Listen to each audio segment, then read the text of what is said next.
How's everyone doing? Welcome back to another episode of The Banker Next Door. I am your host, Dr. Joe Berquist. So today I thought we would do something a little fun. I have an article from the Wall Street Journal that's a little bit interactive, and basically we're going to take a look at billionaires. We're going to update on, what's going on with how many billionaires are in the U.S., who are some of these individuals, and we're going to look into some of the things. What are some of the companies they operate? Some of them obviously very well known, like Elon Musk, with Tesla and stuff like that.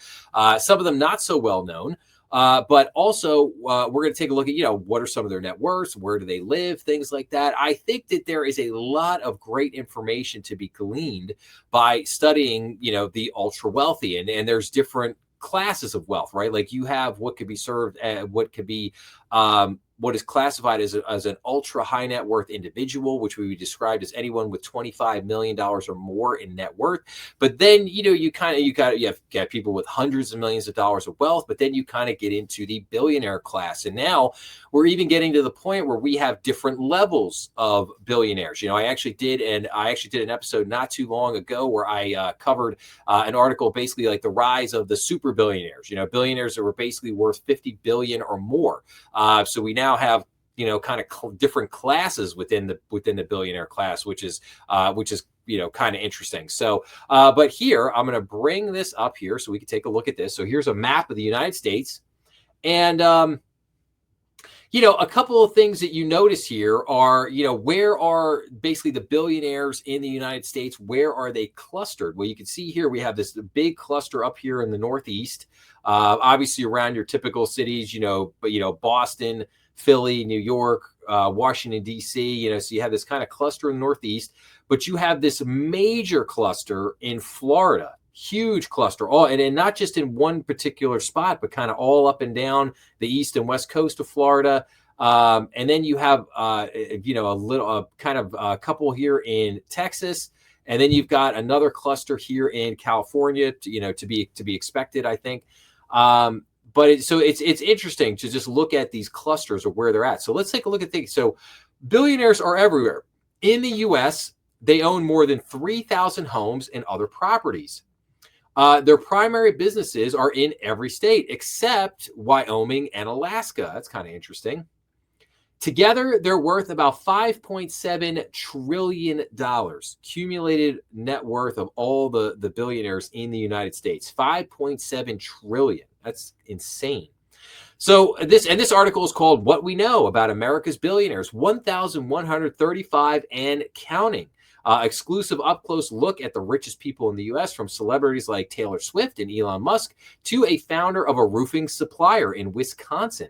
So the U.S. has 1,135 billionaires as of 2024, up from 927 in 2020, with a collective net worth of about 5.7 trillionaires. So billionaires evoke tech founders such as Jeff Bezos or Bill Gates, but there is a large and growing group of people worth at least $1 billion in small towns and big cities that rarely make the headlines. There were 1,135 billionaires in the U.S. as of 2024, up from 927 in 2020, according to data from Altrata, a wealth intelligence firm. The biggest concentration, 255 of them, are in California. But the super rich are also behind businesses in places such as Ridland, Mississippi, and Waunakee, Wisconsin. Collectively, these people are worth about $5.7 trillion, according to the Altrata's estimates. That's enough wealth to buy a Corvette Stingray convertible for every 65-plus U.S. driver, $4.7 trillion. 4-year Harvard tuition, room and board for 1 million students, plus a $10,000 annual stipend. In all the stock in McDonald's, Delta Airlines, Ford, and Lululemon, and every residential property in Chicago, with $8 billion to spare. While many of these individuals own properties in upscale communities such as Palm Beach, Florida, they also congregate in destinations such as Cashiers, North Carolina, a town in the Blue Ridge Mountains where 4 billionaire families have residences. The smallest town where a billionaire owns property, Winifred, Montana, population of 172 people. The list of billionaires includes some familiar dynasties, such as the Walmart Waltons and Hyatt Pritzkers. There are also lesser-known members of this elite club, such as Diane Hendricks, co-founder of roofing products distributor ABC Supply, and the heirs to the Russell Stover's chocolates fortune. The billionaire border can be fuzzy. Markets fluctuate. The value of private companies can be uncertain, and big donations dent fortunes, meaning dozens of individuals, even stars such as LeBron James and Beyonce, can move on or off the list. So billionaires in America, youngest to oldest. So you have the Coke. Let's see here, 30-year-olds. So you have Mary Julia Koch. And then we also have David Koch Jr. Net worths here of, let's see here. Does it give their now? It doesn't give their exact. So, and then we have a little thing here. While 86% of billionaires are men, more than 150 are women, including Selena Gomez and Taylor Swift. I had no idea that Selena Gomez was worth $1 billion. That's crazy. And then as we kind of move down to this chart here, so we see a small number of 30-year-olds, a couple 40-year-olds, Gomez, Swift. Then we start to move into the 40 to 50-year-olds. Obviously, Mark Zuckerberg's on the list, LeBron James. And then we move into the 50 to 60-year-olds. You get Elon Musk, Larry Page, Sergey Brin from Google fame. Elon Musk tops the list at $423 billion. The next richest person, Jeff Bezos, is worth $283 billion. Now, I would say with the $1 trillion pay package that Elon just worked out with Tesla, provided everything kind of continues to go as normal there with his business, it's possible that Elon could become the world's first trillionaire. It's possible. I don't know. I don't know if he may, maybe he will, maybe he won't get there, but it's possible he could come close here. Then we move into 60 to 70-year-olds. Jensen Huang, obviously the CEO, founder of NVIDIA, JB Pritzker, Jeff Bezos in the, Bill Gates, Steve Ballmer, all the kind of, a lot of the usual suspects, if you will. Illinois Governor J.B. Pritzker and President Trump are among more than 360 billionaires who started with some inherited wealth. Then we get into, obviously, Alice Walton, Oprah Winfrey. We get Jim Walton. We get Diane Hendricks. The richest self-made woman is Diane Hendricks, who started ABC Supply in 1982 with her late husband in Wisconsin. Larry Ellison, who had a great week, obviously, Oracle seeing returns and a spike in the stock price that they haven't seen in 30 years. Pretty amazing. Obviously, you got some Rockefellers in there, David Rockefeller Jr., Charles Schwab, Michael Bloomberg. And then you get the 90-year-olds, Warren Buffett, still, God bless him, still hanging on.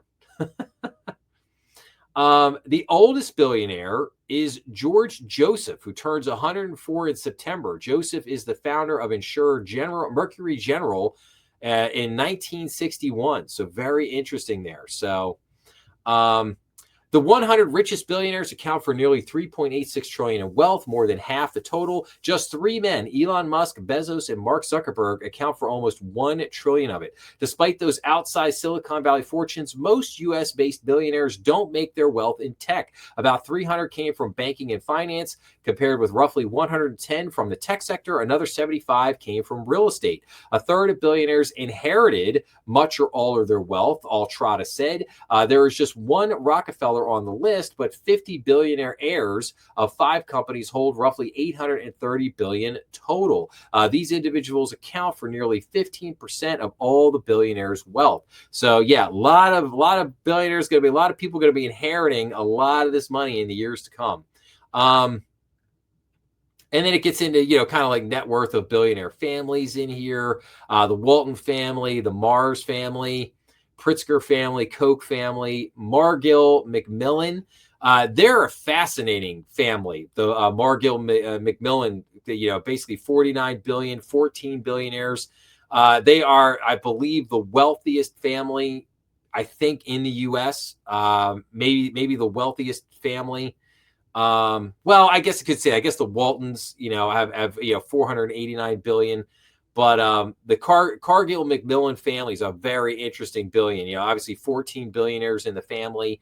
Yeah, definitely look them up if you ever have a chance. Very interesting. So, and then it goes on to say, billionaires have publicly donated a lot of money. Donating to a lot of different things, and then it gets into kind of methodology, and then that's basically that. But very, very, very interesting. I think it's always good to study the wealthiest people in the country. I think you glean a lot of information, particularly if you're a young person out there and you're trying to figure out how to make my fortune or what do I want to do with my life. I think, and if you kind of know you want to be in the business world, I think one of the best things to do is obviously study people that have come before you. Study people, study companies. Read autobiographies on people like Elon and Steve Jobs and a lot of very successful business people that have materialized over the last 100 years, and how did they make their wealth? What were the hurdles they had to overcome? What were some of the struggles that they had? And what you find is a lot of the stuff is very familiar as far as how was I going to get the money to fund my business? How was I going to find the right employees? What if the employees didn't have the skills that I needed them to have? How was I going to overcome regulations or the government maybe wanted certain things or whatnot? So a lot of these themes are just as true today as they were 100 years ago, 200 years ago. A lot of this stuff doesn't change over time. But again, I think it's very fun to study a lot of these things because it gives you great insights as a banker, as a business owner, as an entrepreneur, just to know kind of what's going on with the very wealthy.